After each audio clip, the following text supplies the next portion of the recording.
The next thing is, আমি যখন IELTS পরীক্ষা দেই তখন পরীক্ষার আগে আগে আমার আইএলস রিডিং এর হ্যাবিট বিল্ড আপ করার জন্য অনেকগুলা নোভেল পড়েছিলাম, উপন্যাস পড়েছিলাম।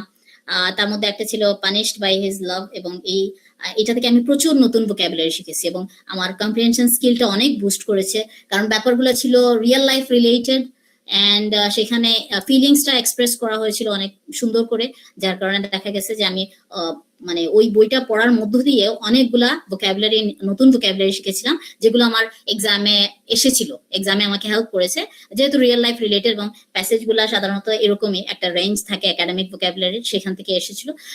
আর এই বইটা খুব সম্ভবত একটা অনুবাদ ছিল, মানে অন্য ভাষা থেকে এটাকে ইংলিশে ট্রান্সলেট করা হয়েছিল, খুব খুব স্ট্যান্ডার্ড ওয়ার্ড দিয়ে এই বইটা ট্রান্সলেট করা হয়েছিল এবং এটা থেকে আমি অনেক বেনিফিট পেয়েছিলাম। তো আমি বলবো রিডিং হ্যাবিট ডেভেলপ করার জন্য আপনারা রেগুলারলি পড়েন, যে কনটেক্সট, যে রিডিং কন্টেন্ট আপনার ভালো লাগে সেটা পড়েন, উপন্যাস পড়তে পারেন, আর্টিকেল পড়তে পারেন, আপনার যা খুশি ক্যামব্রিজের বইয়ের প্যাসেজ গুলো পড়তে পারেন, মানে রেগুলারলি আপনার পড়ার হ্যাবিটটা রাখবেন, এটা আপনাকে সবচেয়ে বেশি হেল্প করবে।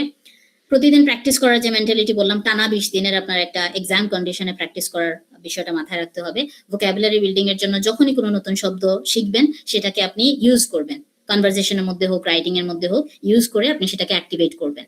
আর কোনো ভুল করলে সাথে সাথে সেই ভুলটাকে আপনি সংশোধন করার মধ্য দিয়ে চেষ্টা করবেন আপনার যাতে ওই প্র্যাকটিসটা বা প্রিপারেশনটা আগায়। যখনই কোনো ভুল করবেন ওইটা ফেলে রাখবেন না, একটা মিস্টেক হয়েছে দ্যাট মিনস ওইটা নিয়ে আপনার কিন্তু কাজ করতে হবে যাতে করে নেক্সট টাইম সেম মিস্টেকটা না হয়। এন্ড ফাইনালি, আপনি বিদেশ যান আর না যান, আপনার আইএলস দিয়ে আপনার কোনো লাভ হোক বা না হোক সেটা আপনার চিন্তা না করে আপনার মাইন্ডসেট করতে হবে যে আমি 9 পাবো, আমার ব্যান্ড 9 লাগবে, সেটা দিয়ে আমি কি করব আমি জানি না, বাট আমার ব্যান্ড 9 লাগবে। এবং এরকম মাইন্ডসেট যদি আপনি করেন তাহলে আর যাই হোক না কেন আপনার প্রকৃতি আপনাকে হেল্প করবে যাতে করে আপনার ওই দিনের এক্সামটা ভালো যায় এবং আপনি ফাইনালি ব্যান্ড 9 অ্যাচিভ করেন, মানে যেটা আপনি মনে প্রাণে চাইবেন সেটাই হবে। সো এই মাইন্ডসেটটা যদি থাকে, এই গোলটা যদি থাকে, তাহলেই আপনার জন্য গোলটা অ্যাচিভেবল হবে। অলরাইট, তাহলে আমি এখন আমার যে স্কোরের ট্রান্সফরমেশন সেটা নিয়ে একটু কথা বলি। প্রথম ব্যাপারটা হচ্ছে, আমি যখন ফার্স্ট টাইম পরীক্ষা দেই তখন কিন্তু বাজারাম আক্তারের বইও ছিল না স্পিকিং এর জন্য, কিন্তু তারপর আমার কমিউনিকেশনটা, আমার ফোকাসটা ছিল যে আমি এক্সামিনের সাথে কমিউনিকেট করব, আমাকে যে প্রশ্নটা করা হচ্ছে সেটার বেস্ট ওয়েতে আমি অ্যান্সার ডেলিভার করব।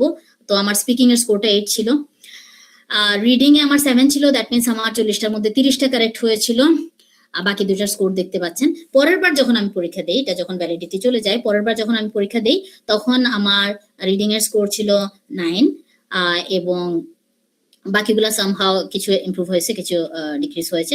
তো ওভারঅল আমার এই যে রিডিং এ 7 পেতে গেলে আপনার 30টা প্রশ্ন সঠিক করতে হয়, আর রিডিং এ 9 পেতে গেলে 40টা প্রশ্ন সলভ করতে হয়, একদম অ্যাকুরেটলি, মানে 40-এর মধ্যে 40টাই অ্যাকুরেটলি সলভ করতে হয়। তো এই যে জার্নিটা, মানে 7 থেকে 9 পর্যন্ত, মানে 10টা প্রশ্ন এক্সট্রা কারেক্ট করা বা 100% অ্যাকুরেসি মেনটেন করার জন্য একটু আগে আমরা যে কথাগুলো বললাম, এই প্রতিটা স্টেপ, এই প্রতিটা কাজ আমি নিজের লাইফে করেছি এবং করেই আমি আসলে দেখেছি যে এটা কাজ করে। ওকে, ইফেক্টিভ এই জিনিসগুলা। আপনি যদি চান যে আপনার স্কোরে ট্রান্সফরমেশন হোক, বর্তমানে আপনার 5 আসতেছে, আপনি চান আপনার 6.5 আসুক, ডেফিনেটলি আপনাকে ব্যাকএন্ডে কাজ করতে হবে এবং কাজগুলা করতে হবে স্মার্টলি।